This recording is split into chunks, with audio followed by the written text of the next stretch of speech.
Now that we have the post-processing set up, we can select the post-processing object, and under the volume, you'll now see overrides. This is using our profile that we created last time to apply effects to our scene. The first we're going to try is the color grading. This will allow you to easily see whether you've got it working, but also make a very dramatic change to your scene should you wish. Once you see the effect listed, you can expand the options by clicking the arrow and select all to activate all of the settings.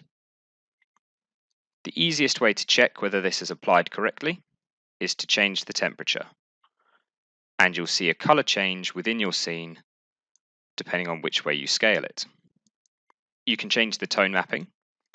ACES is a very common film cinematic tone mapping. You see it creates a higher contrast and adds more depth to your scene.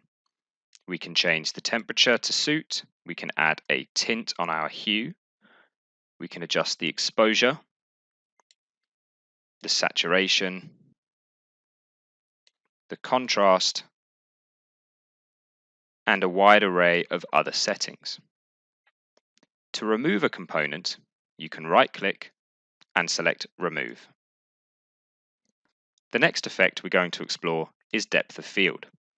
This will allow us to have a very selective focus within our camera and choose whether to have a blur in the foreground or background depending on the settings. As before, select All, and this setting you'll need to be in the game view in order to see. Most of the post-process tools you'll need to be in the game view, but this is a good indication of what your scene will actually look like. If you go ahead and change the settings like the aperture, the focal length, and the focus distance, you'll see a change in our focus in the camera. This can be used to create claustrophobic effects by bringing the depth very close into the player, but can also have tilt shift effects or replicate macro photography. We'll go ahead and remove depth of field. And next, we'll try lens distortion. This can have a very dramatic and almost extreme effect on your scene, so use carefully. If we change the intensity, you can see the warping of the camera. You can change whether this affects just the X or the Y, and you can change the scale, so you can have a very different degree of effect. Next up, we'll be looking at the vignette. Vignette adds a slight border around the edge depending on the settings. By default, by increasing intensity, you'll have a very rounded, soft blur to your scene.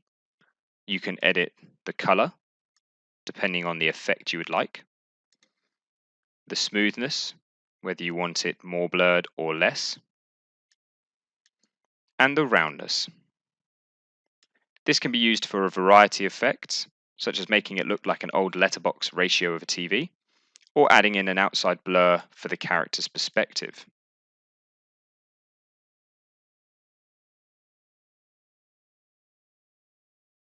Last but not least, we'll look at ambient occlusion.